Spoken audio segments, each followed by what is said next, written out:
Muito boa tarde a todos.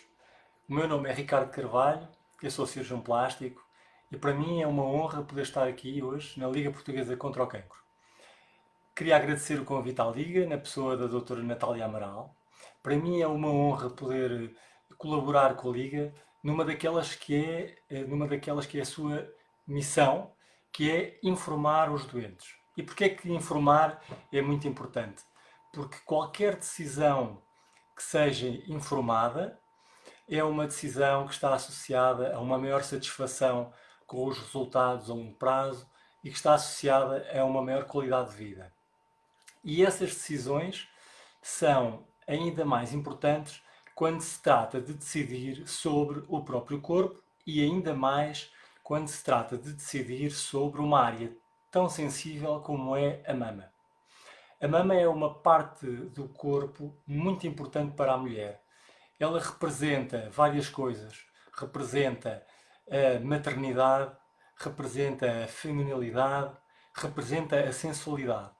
E por isso qualquer alteração que é produzida na mama tem um grande impacto de várias ordens, principalmente na autoestima e na autoconfiança da mulher.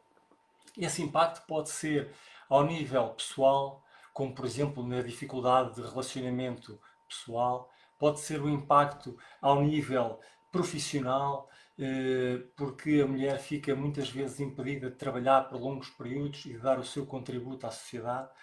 Tem um impacto também na vida social e familiar, porque é muitas vezes difícil esconder os defeitos da mastectomia, mesmo vestidas.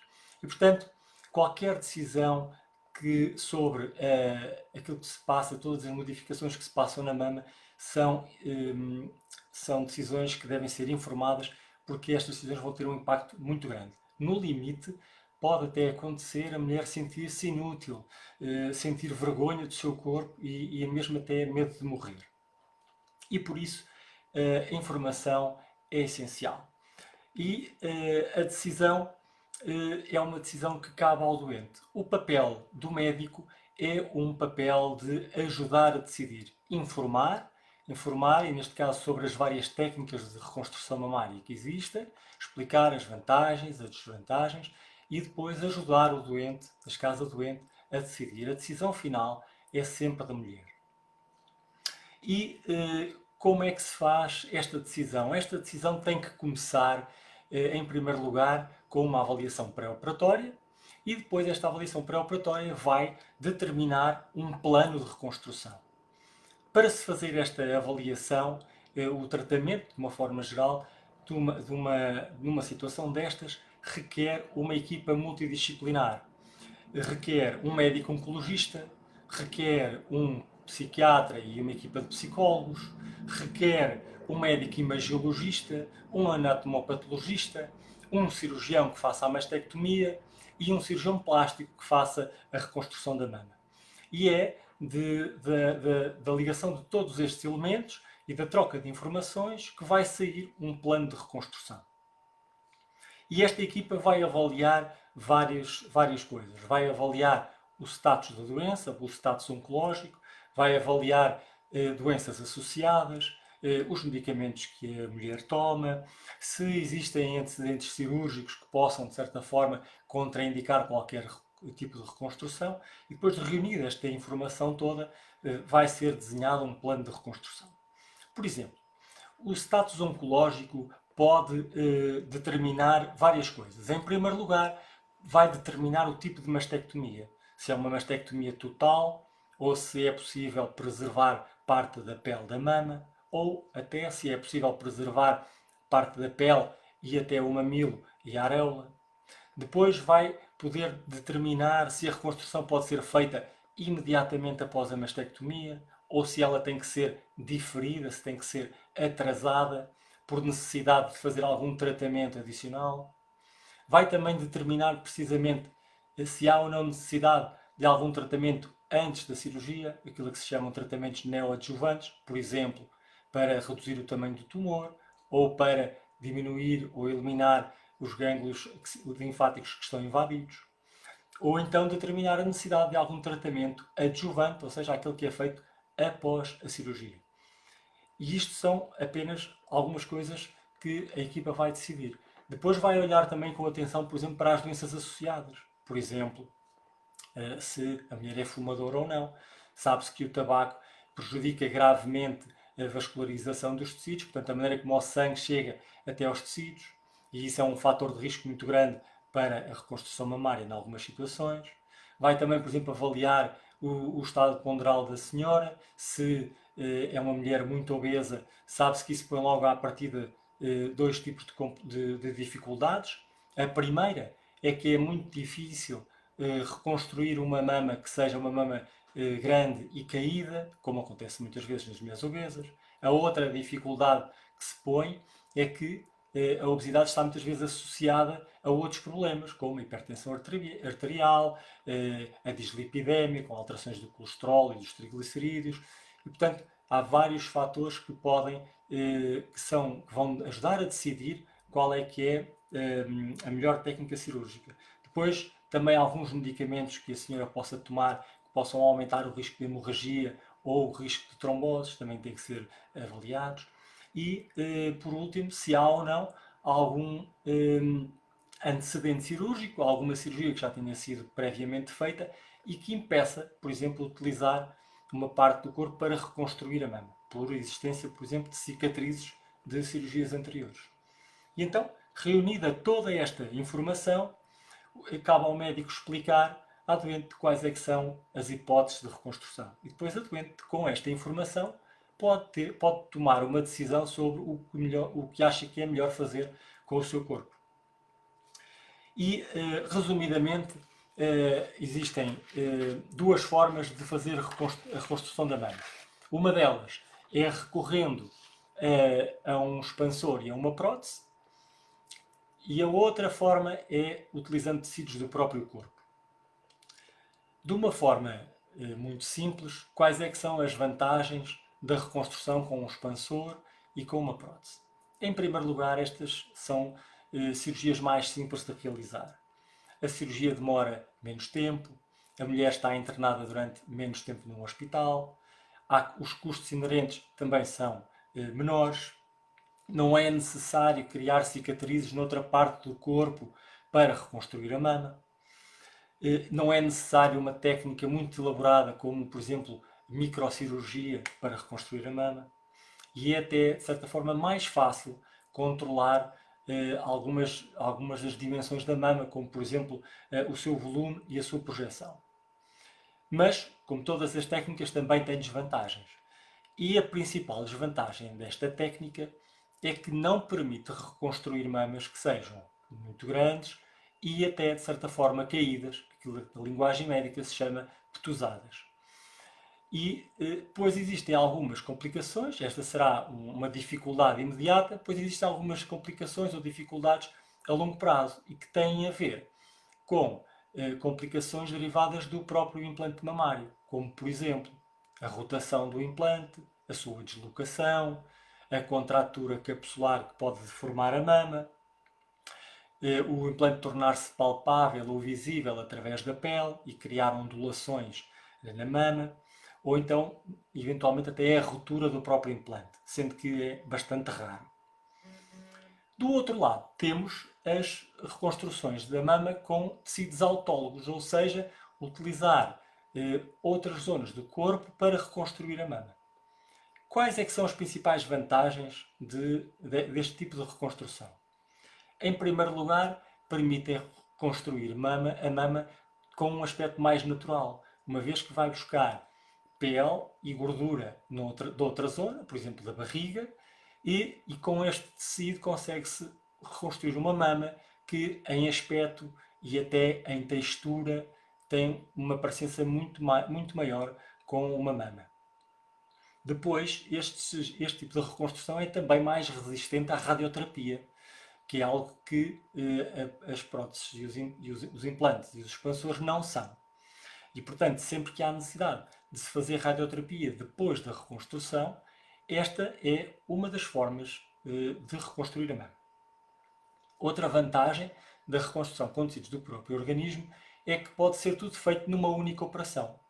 Enquanto que nos expansores e nas próteses muitas vezes é necessário fazer duas operações, a primeira para colocar o expansor e a segunda para trocar este expansor por uma prótese, no caso dos tecidos autólogos, dos tecidos do próprio corpo, tudo pode ser feito numa única cirurgia. E para além disso, tem a vantagem, ou poderá ter esta vantagem, que é melhorar a aparência de outra zona do corpo, daquilo que se chama a zona da dor. Por exemplo, se a reconstrução da mama for feita com tecidos provenientes da barriga, do abdômen, é possível melhorar também, portanto, ao tirar a pele e a gordura que estão a mais na barriga, vamos melhorar também o contorno da barriga e ao mesmo tempo conseguir reconstruir a mama. Contudo, também tem desvantagens. E as principais desvantagens é que a reconstrução com este tipo de tecidos é tecnicamente mais difícil, demora mais tempo, os doentes normalmente estão internados durante mais tempo no hospital, as recuperações são um bocado mais prolongadas e depois existem riscos inerentes a cada uma das técnicas. Aquelas que envolvem a microcirurgia, e já vamos ver o que é que isso quer dizer, são técnicas muito sensíveis. São técnicas em que ou corre tudo bem ou corre tudo mal. E, portanto, são muito sensíveis e requerem um treino muito especial da parte do cirurgião. E, portanto, já vimos aqui quais é que são as principais formas de reconstrução. Ou com um expansor e uma prótese, ou com tecidos autólogos. E é com base nesta informação que a doente deverá decidir o que é que ela acha que é mais conveniente para si. Agora, de uma forma mais pormenorizada, como é que se faz ou como é que se processa a reconstrução da mama com um expansor e uma prótese? Este tipo de reconstrução pode ser feita de forma imediata, ou seja, logo no momento da mastectomia, ou de forma diferida, mais tarde. Em primeiro lugar, a primeira cirurgia é a colocação do expansor. E o que é um expansor? É um balão, uma espécie de um balão que está vazio, e que é colocado no local onde estava previamente a mama, e depois de terminada a cirurgia, passado 1 ou 2 semanas, a doente vai ao consultório e o cirurgião começa a encher esse balão, esse expansor, com um soro fisiológico, que é um líquido, e o balão vai enchendo progressivamente. O que é que isto permite? Isto permite fazer com que aquela pele da mastectomia vá aumentando o seu tamanho, a pele e o músculo. E então o tecido vai ganhando tamanho, vai aumentando, até que tenha um tamanho que é considerado suficiente e adequado, quer pelo médico, quer pelo doente. Uma vez terminada esta expansão, e deve-se esperar pelo menos 6 meses para substituir o expansor, que é um balão, como se fosse um balão cheio de líquido muito duro, muito rijo, por uma prótese ou um implante mamário definitivo. Os implantes mamários são habitualmente feitos de silicone, quer na sua parte de fora, quer no interior. A parte de fora do implante é um silicone muito resistente e é muito resistente quer à torção, quer à pressão, e portanto o risco de ele se danificar é muito baixo. E o interior do implante de silicone, como o próprio nome indica, é de silicone, mas um silicone muito mais suave. É como se fosse um gel muito gelatinoso, diz-se até que é viscoso, é como se fosse uma gelatina muito pegajosa e que tem uma textura muito aproximada com a textura de uma mama. E portanto, numa segunda cirurgia, tira-se o expansor e coloca-se o implante definitivo e pode-se dar por concluída uma parte muito importante da reconstrução mamária, que é reconstruir um órgão que tenha um tamanho e um formato muito parecido com uma mama. E para muitas senhoras, a reconstrução até aqui já é muitas vezes suficiente. Porquê? Porque lhes permite andar vestidas na rua ou na praia, por exemplo, sem que outras pessoas se apercebam que ela foi mastectomizada. Mas, na verdade, a reconstrução mamária nunca se pode dar por finalizada até que todas as partes que constituem a mama estejam reconstruídas. E depois de colocado o implante, ainda falta reconstruir o mamilo e a areola. Habitualmente a reconstrução do mamilo e da areola é relativamente mais simples, muitas vezes não envolve a ida a um bloco operatório e pode ser feita até com anestesia local. Existem várias técnicas e já vamos falar disso mais à frente. Os tempos de recuperação após a reconstrução com expansor e com prótese são relativamente mais curtos do que com os tecidos do próprio corpo. Durante o período da expansão, portanto, entre a colocação do expansor e a sua substituição pelo implante, e na altura em que a mulher está a fazer a expansão, a aumentar o tamanho do expansor, é recomendável que haja algum repouso e que a pessoa deve evitar fazer demasiados movimentos com o braço para que não haja uma rotação do expansor, para que ele não saia do sítio. E dessa forma para que não modifique o formato e o tamanho da mama. E portanto, terminada a expansão, cerca de uma semana, no máximo 2 semanas depois, a mulher já está capaz de trabalhar se o seu trabalho não for fisicamente muito exigente. Porque se for um trabalho braçal, que exige muito esforço e muitos movimentos e movimentos repetidos, então deverá esperar cerca de 4 semanas até voltar a trabalhar. Após a segunda cirurgia, em que se remove o expansor e que se coloca o implante, o tempo de recuperação é muito semelhante. Recomenda-se pelo menos 2 a 3 semanas de repouso, se for um trabalho, por exemplo, administrativo, mas se for um trabalho que exija um grande esforço com os braços, um grande esforço físico, movimentos muito repetidos ou amplos, então recomenda-se pelo menos um mês. Dessa forma, a pele e todos os tecidos à volta vão poder voltar a colar, digamos assim, ao implante, e depois desta cicatrização dos tecidos, então já é seguro e a mulher já pode retomar a sua vida normal do dia a dia. Quais é que são os cuidados importantes depois de uma operação deste género? Utilizar um sutiã que seja estilo desportivo, sem aros de metal para não magoar, fácil de apertar, de preferência de apertar à frente, até para evitar o movimento de abrir muitos braços que se tem que se fazer quando tem que se apertar o sutiã nas costas. Evitar esforços durante um período que pode ser variável de 1, 2 ou 3 semanas.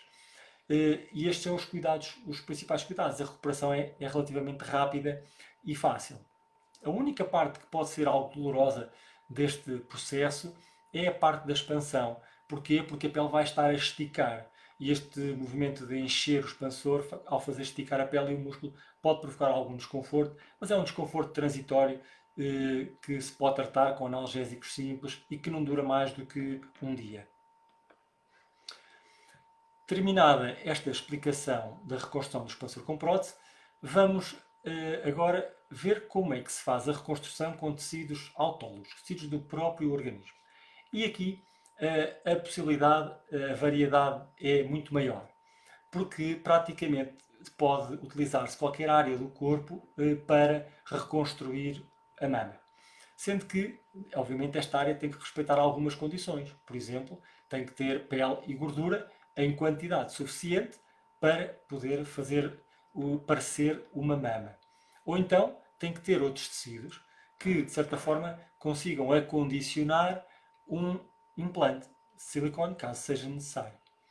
Uma das formas mais frequentes de reconstrução mamária com tecidos autólogos, ou tecidos do próprio corpo, é aquilo que se chama a reconstrução mamária com o retalho grande dorsal. Isto é o quê? É a utilização de pele, gordura e músculo que se retira da parte das costas, da parte de trás, e que depois se passa através de um túnel por baixo da axila até ao local da mastectomia. Esse tipo de reconstrução é uma reconstrução relativamente fácil do ponto de vista técnico e isso é uma das vantagens. A cirurgia é uma cirurgia relativamente rápida. Dentro destas cirurgias com tecidos do próprio corpo é até das mais rápidas que se pode fazer.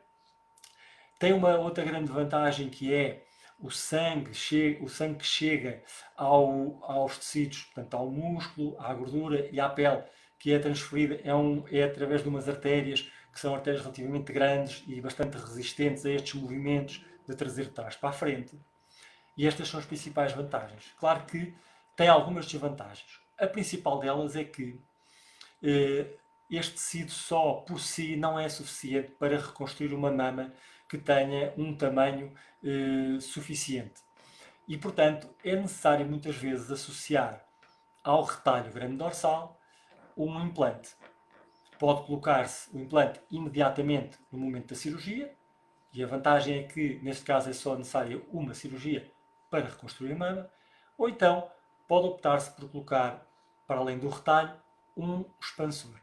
E depois seguir aquelas etapas já descritas da reconstrução com o expansor e com uma prótese. Vai-se enchendo o expansor até que haja um tamanho considerado suficiente e parecido com a mama do lado oposto, e depois, numa segunda operação, troca-se o expansor pela prótese. Como é que é a recuperação? Habitualmente, numa situação destas, as senhoras ficam internadas na clínica nos hospitais cerca de 2 dias, ao fim dos quais já estão completamente autónomas para regressar a casa. Depois devem ficar a repousar durante mais ou menos 2 semanas e ao final destas 2 semanas já têm a capacidade para mexer os braços com uma mobilidade muito normal, conseguem até conduzir e fazer uma vida do dia a dia praticamente normal. Quando se faz uma reconstrução deste género, com um grande dorsal e com um implante, claro que no final consegue-se uma mama com um tamanho e um formato, algo que tem um tamanho e um formato muito parecido com uma mama, continua a faltar a reconstrução do mamilo e da areola. Outra forma de reconstruir utilizando tecidos do próprio organismo é utilizar a barriga, digamos assim, a parte do abdômen. E aqui existem várias técnicas, mas as duas principais são utilizar a pele e a gordura que fica entre o umbigo e aquela zona onde habitualmente fica a cicatriz da cesariana. Então utiliza-se parte dessa pele e dessa gordura para reconstruir a mama. E normalmente pode-se levar para a zona da mama de duas maneiras. Uma delas é agarrada ou pendurada, digamos assim, numa linguagem mais simples, agarrada ao músculo reto abdominal, que é aquele músculo vertical que está mesmo a meio do abdômen. E o que se faz é rodar esta pele e gordura por dentro da barriga para o local da mastectomia. E ela vai agarrada, digamos assim, ao músculo. Qual é que é a grande vantagem deste tipo de técnica? Esta técnica designa-se por TRAN. A vantagem do TRAN é que permite reconstruir a mama numa única cirurgia, porque o volume que se consegue transferir é mais do que suficiente. E a outra vantagem é que o sangue que vai até ao tecido que é transferido vai através de artérias relativamente grandes e robustas que percorrem todo o músculo reto abdominal. E, portanto, é uma cirurgia, do ponto de vista cirúrgico, relativamente segura. Ainda assim, não é tão segura, ou pelo menos os vasos são menos resistentes à torção e à rotação do que são os vasos do grande dorsal. Mas tem a vantagem de não ser necessário um implante de silicone. A outra técnica abdominal mais famosa é aquilo que se chama o retalho Dieppe, que é praticamente a mesma coisa, ou seja, utiliza-se a pele e a gordura que estão entre o umbigo e aquela zona de onde fica habitualmente a cicatriz da cesariana, só que em vez de ir agarrada ao músculo, vai-se deixar o músculo no sítio dele, sem o estragar, digamos assim, e vai-se depois ligar esse tecido, através de uma artéria e de uma veia, a outra artéria e outra veia no local da mastectomia. Qual é que é a principal vantagem desta técnica? É que, em primeiro lugar, não vamos destruir outras partes do corpo. Destruir no sentido figurado. Ou seja, não vai ser preciso danificar outras áreas, como por exemplo os músculos retos abdominais, para reconstruir a mama. Isto é muito importante. A outra vantagem é que se consegue fazer tudo numa única cirurgia. E, claro, tem algumas desvantagens. A principal desvantagem é que, apesar de ser uma técnica muito boa de reconstrução, de preservar o abdômen e a musculatura abdominal, que é muito importante, como se vai ligar uma artéria e uma veia que são muito finas, a outra artéria e outra veia na zona da mastectomia, e esta ligação tem que ser feita com microcirurgia, esta forma de reconstrução é uma técnica muito que exige um treino muito especial e que, como os vasos são muito pequenos, são extraordinariamente sensíveis a qualquer tipo de traumatismo, seja uma rotação, seja ficarem dobrados, e se alguma coisa acontece a esta ligação, designa-se por anastomose. Se alguma coisa acontece a esta ligação da artéria e da veia, isso pode comprometer completamente o resultado da cirurgia. E por isso, normalmente estas técnicas requerem um treino muito especial por parte do cirurgião, totalmente tem que ser uma equipa treinada para este tipo de cirurgias. São cirurgias que habitualmente demoram mais tempo, podem demorar, numa equipa muito treinada, pode ser uma cirurgia que demora 2 horas, numa equipa menos treinada pode demorar até 4 ou 6 horas. Habitualmente deve ser feita numa unidade hospitalar que tenha condições para voltar ou reoperar o doente sempre que necessário, muitas vezes até nas horas logo a seguir à cirurgia, por causa destas pequenas alterações na artéria e na veia. Portanto, é uma técnica muito sensível, mas apesar de tudo é ainda considerada hoje em dia como uma das melhores técnicas para reconstrução mamária, não só porque é possível fazer um órgão que se parece muito bem com uma mama, mas permite fazer isso tudo de uma única vez. Qualquer uma destas técnicas abdominais, seja o TRAN, seja o DIEP, tem algumas sequelas. A principal é uma cicatriz na zona do abdômen. Por outro lado, tem a vantagem de, naquelas senhoras que têm uma barriga muito grande, não é? Têm algum excesso de gordura e de pele no abdômen, permite-lhes também melhorar o contorno dessa zona abdominal. Sempre que a mulher é submetida a uma cirurgia destas, o internamento é um bocadinho mais prolongado do que com um expansor.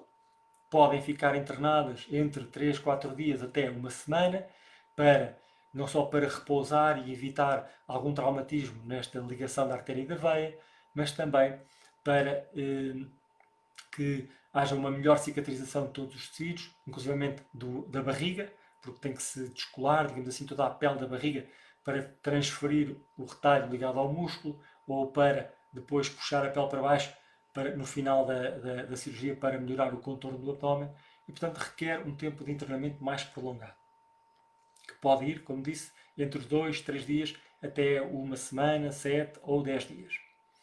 Depois, os cuidados a seguir, que cuidados é que são necessários a seguir a uma cirurgia deste género? É necessário, para além do repouso, é necessário usar uma faixa ou uma cinta abdominal para ajudar, digamos assim, a diminuir o inchaço ou o edema e para ajudar a voltar a colar a pele da barriga no seu novo sítio. É necessário também utilizar um sutiã que ajude a suster o retalho sem o apertar demasiado, portanto, e sem o traumatizar, portanto um sutiã sem aros de metal, fácil de apertar à frente. Portanto, estes são os principais cuidados. E mais uma vez, terminada esta fase da reconstrução, permanece ainda por reconstruir a areola e o mamilo. Depois existem outras técnicas de reconstrução que muitas vezes podem ser associadas a estas que já descrevi, do expansor, com o implante, ou técnicas com tecidos do próprio organismo, que é a utilização de gordura. Transferir gordura para reconstruir a mama. Ora bem, a transferência de gordura está principalmente indicada para defeitos da mama que são ligeiros ou moderados. O que é que isto quer dizer? São defeitos provocados, não defeitos provocados por uma mastectomia, mas defeitos provocados, por exemplo, por uma tumorectomia, que é, por exemplo, a remoção apenas do tumor, preservando toda a mama, ou então quadrantectomia, por exemplo, quando se remove só um dos quadrantes da mama, ou seja, se dividirmos a mama em 4 partes iguais, se dessas 4 partes for retirada, por exemplo, uma, então é possível, com alguma qualidade, voltar a reconstruir ou reconstruir essa mama e voltar a ter uma mama com um aspecto normal, só utilizando gordura. Portanto, defeitos ligeiros a moderados.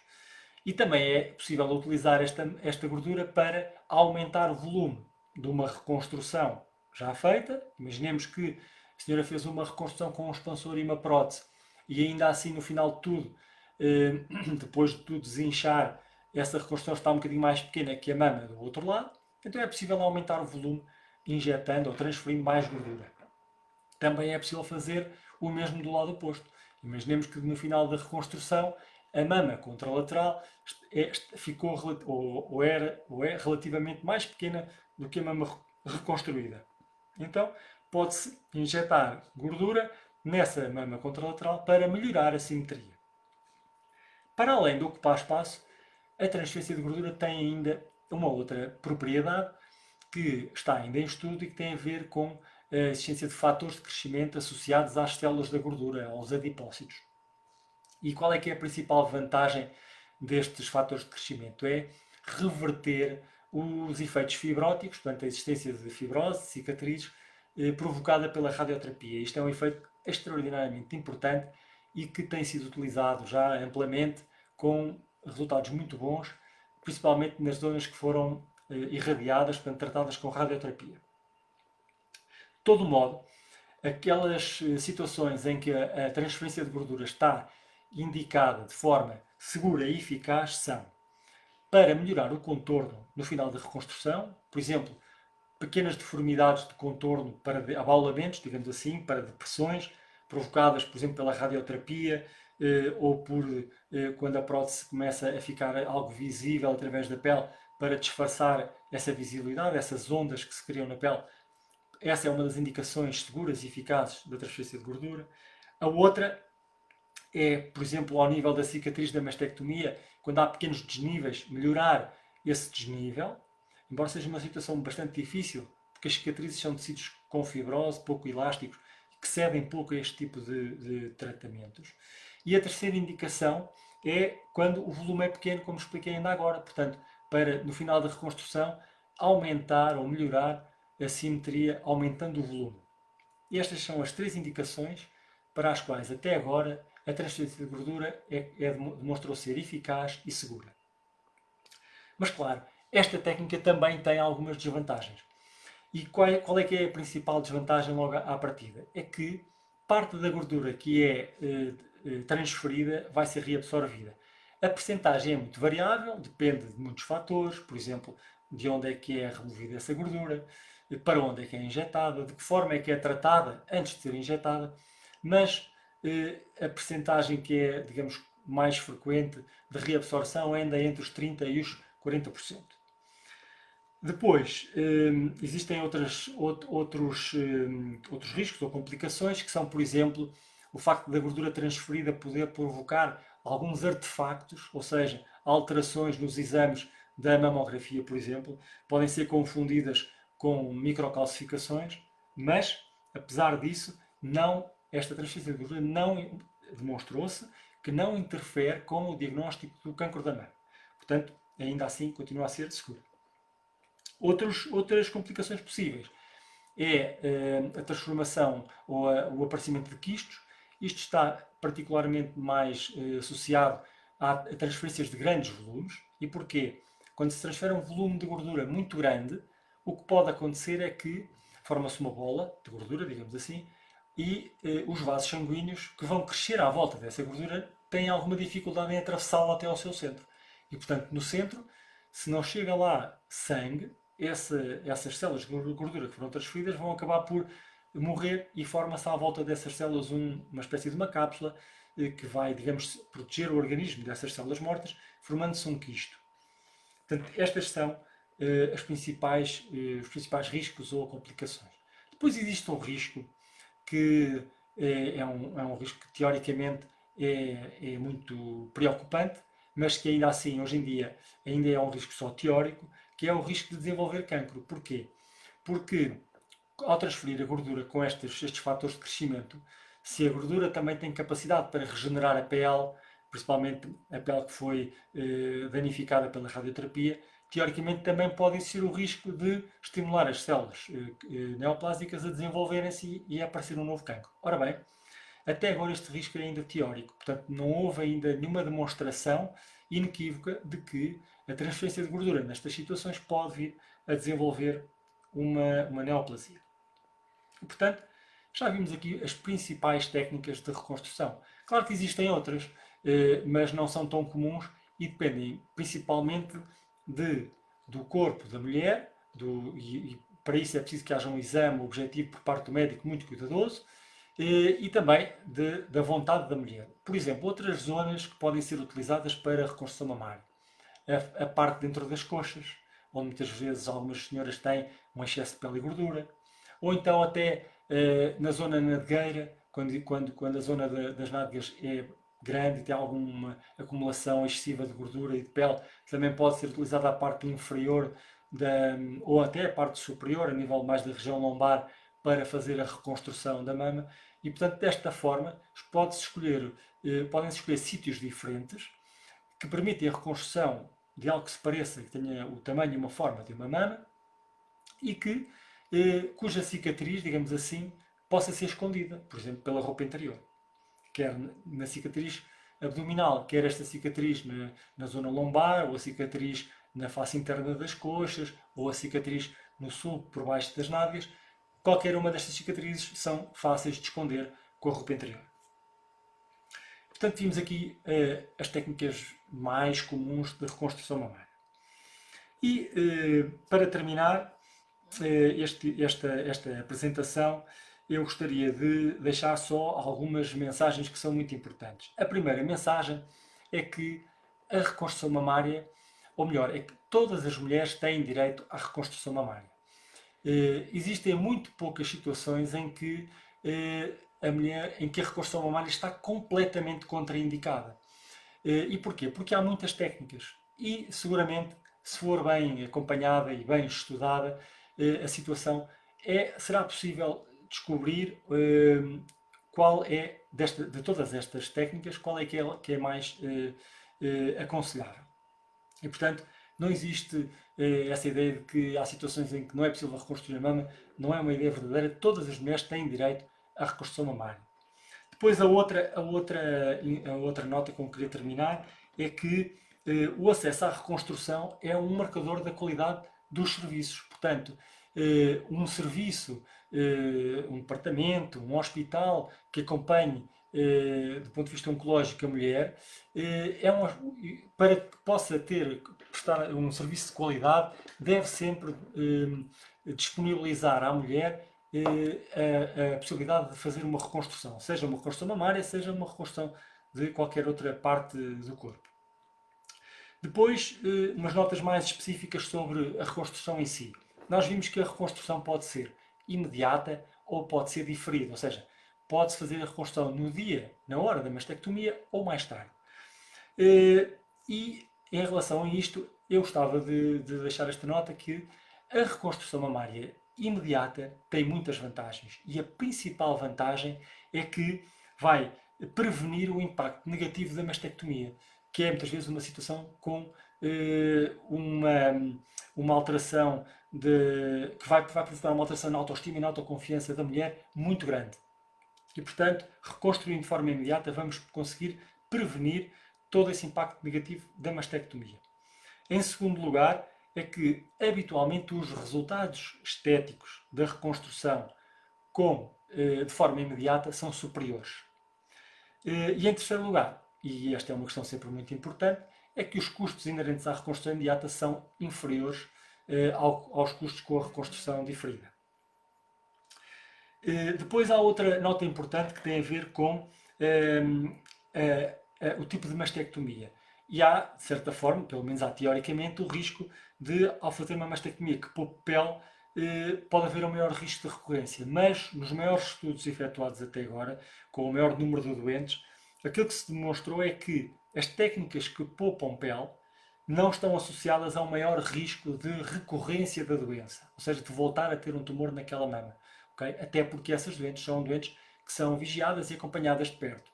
Okay? Portanto, há menor suspeita, obviamente, elas recorrem mais rapidamente ao seu médico. E depois, outra nota importante é que a reconstrução mamária não interfere com a detecção precoce de recorrências, portanto, de um novo tumor. E, portanto, não é por estar a fazer uma reconstrução mamária que não é possível detectar uma recorrência. Apesar de já ter dito estas notas finais, falta ainda uma muito importante. Vou só explicar, porque falta essa parte que é fundamental, a reconstrução da areola e do mamilo. Porquê? Porque terminada a reconstrução, digamos assim, da mama em si, com um volume e um tamanho muito parecido, isso permite à mulher andar vestida sem que ninguém perceba que ela foi mastectomizada. Isto é muito importante. A verdade é que a reconstrução só se dá por terminada quando lá está o mamilo e a areola. Existem várias técnicas. algumas, a maior parte, recorrem a retalhos, portanto, a pequenas cirurgias feitas até com anestesia local e que utilizam a pele da própria mastectomia para reconstruir o mamilo.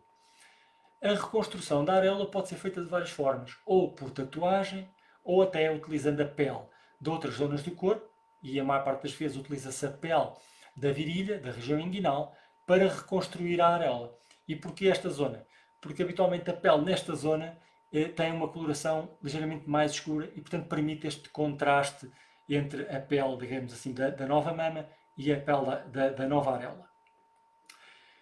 Claro que estas técnicas, como são feitas apenas com tecidos moles, e que só com a pele e com a gordura da própria mama, são muito sensíveis à pressão da roupa, seja o sutiã, seja as camisas, as blusas, as camisolas e os casacos. E, portanto, o que acontece muitas vezes é que a longo prazo, passado vários anos, o mamilo tende a achatar, ou seja, a perder a sua projeção.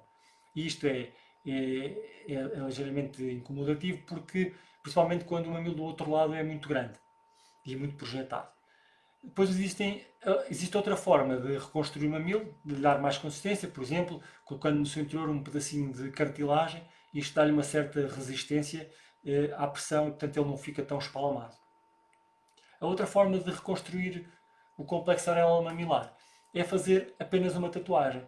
E hoje em dia já existem técnicas de tatuagem que, utilizando luz e sombra, efeitos de luz e efeitos de sombra, conseguem tatuar e simular não só a areola, mas também o mamilo. E este tipo de reconstrução, a longo prazo, habitualmente está associada a um maior nível de satisfação por parte das mulheres. E, portanto, terminei as explicações que julgo serem, de facto, importantes nesta situação. Já fiz até deixei aqui algumas notas importantes do que diz respeito à reconstrução imediata, às suas vantagens. Há a possibilidade sempre de continuar a fazer os exames normais de seguimento, mamografia, ecografia. As técnicas de reconstrução, salvo raras exceções, não prejudicam essa avaliação. Têm que ser feitas de forma especial, com incidências especiais para se poder avaliar o que é a mama reconstruída e o que é a mama restante ou pele restante para poder fazer esse controle das recorrências. E para terminar, eu queria mais uma vez agradecer o convite da Liga. Para mim foi uma honra poder estar aqui a contribuir para informar os nossos doentes, neste caso as nossas doentes. E a última nota é que, certamente toda a gente já sabe, a Liga Portuguesa contra o Cancro tem uma linha de apoio que se chama Linha Cancro, é o número 808-255-255 e esta linha dá apoio a vários níveis, não só apoio médico, mas também apoio psicológico, de ação social e até de um departamento jurídico. Portanto, mais uma vez, muito obrigado e eu espero que tenha sido útil. Boa tarde.